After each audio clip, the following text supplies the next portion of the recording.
In this video, I'll be showing you how to replace the battery in a key fob for a 2019 to 2024 Audi.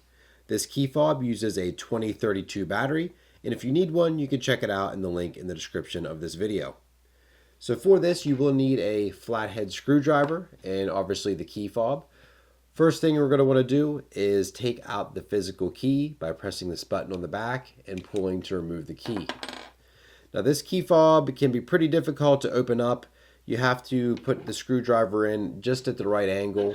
It doesn't go in completely straight. It kind of goes in at an angle.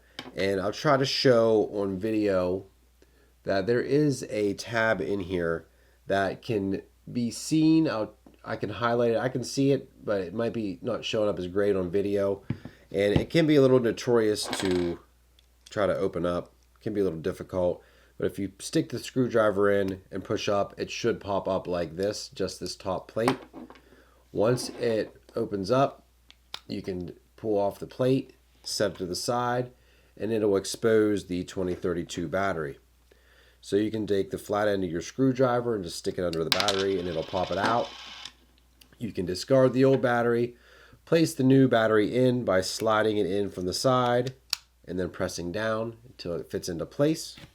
And then when you're putting this plate back on, you will want to align it with these two tabs first into this side of the key fob and then press it down and you'll hear it click.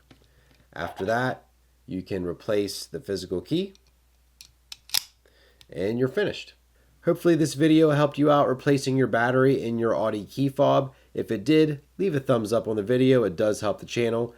Thanks for watching and have a great day.